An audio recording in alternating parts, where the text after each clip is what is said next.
Hello, everybody, and thank you for joining me. Our book today is Mange ta soupe, Marie-Lou. Okay, we begin. Beaucoup de soupe. Chapitre 1.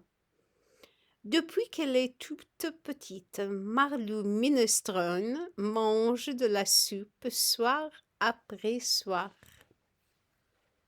Notice, boys and girls, minestrone is a minestrone soup. It's an Italian soup.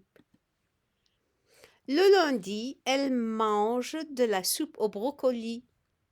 Le mardi, de la soupe aux carottes. Le mercredi, de la soupe aux lentilles.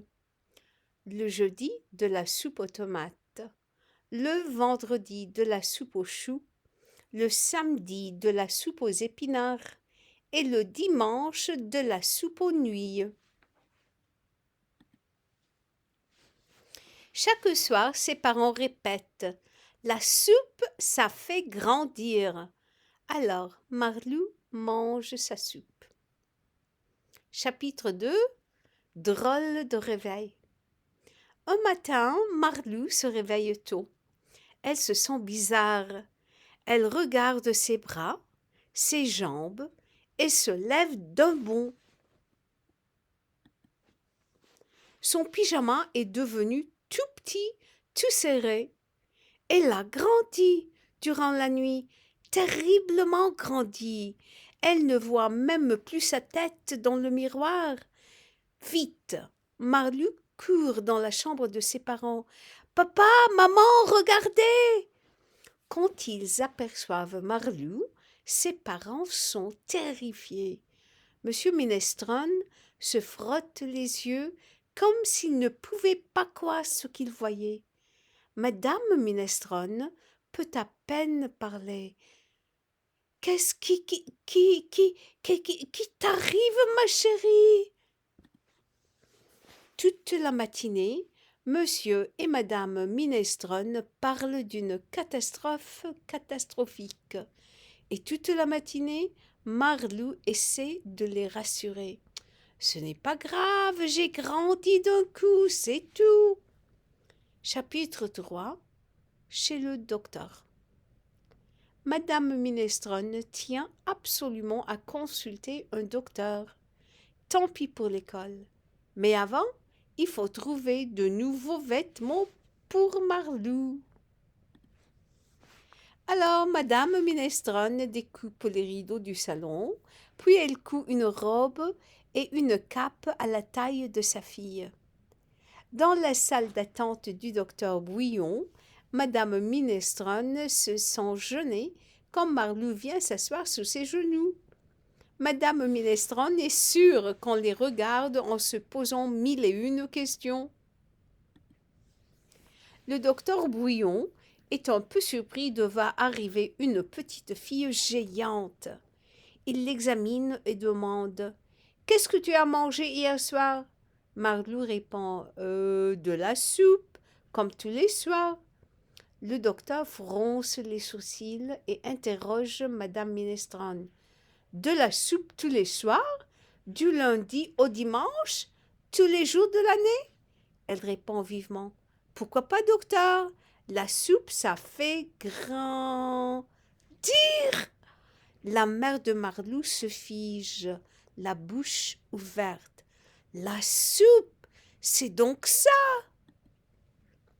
Le docteur écrit quelques mots sur un papier, avalait une cuillerée d'huile de rikiki et 3 granules de chouai-chouai chaque soir. Puis il ajoute: et pas de soupe pendant quelque temps. Marlou prend sa mère par la main et la reconduit jusqu'à la maison. Chapitre 4. Retour à l'école. L'après-midi, monsieur Minestrone accompagne Marlou à l'école. Ils se sont un peu gênés de donner la main à une si grande fille pour traverser la rue. Marlou marche en chantonnant comme d'habitude.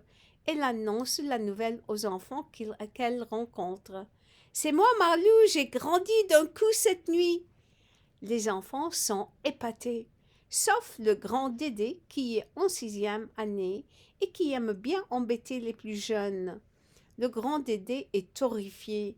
Pour une fois, il se dépêche de rentrer dans la cour en se faisant le plus petit possible.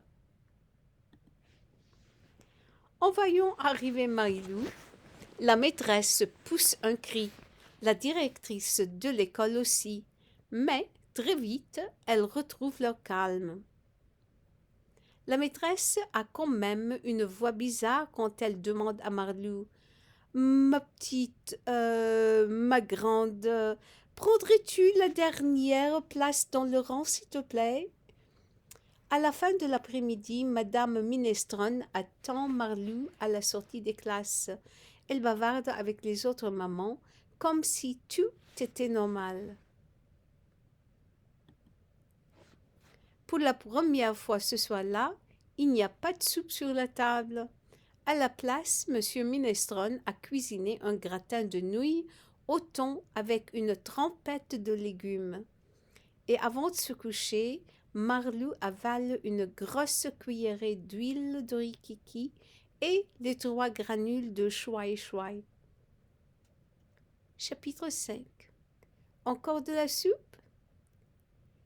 2 semaines plus tard, il n'y a plus de granules dans le tube et presque plus d'huile dans la bouteille.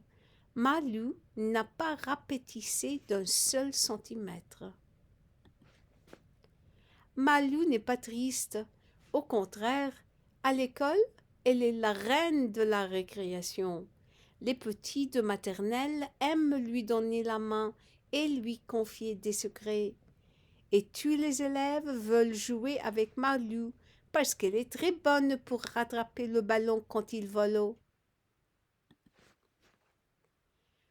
Quant au grand Dédé, il s'occupe maintenant de ses affaires. La directrice de l'école l'a même félicité pour son bon comportement. Dans le quartier aussi, Marlou est devenue une vedette. Les passants la reconnaissent quand elle marche dans la rue. Il y a une photo de Marlou en première page du journal. Elle est entourée de ses parents, tous souriants. Au-dessus de la photo, il est écrit en grosses lettres: Manger de la soupe fait grandir pour de vrai. Le journaliste a même interrogé le docteur Bouillon. Celui-ci a simplement bredouillé: Ah, la soupe, quel mystère! Le soir, dans les maisons, les parents ont maintenant du plaisir à préparer de la soupe. Les enfants en redemandent.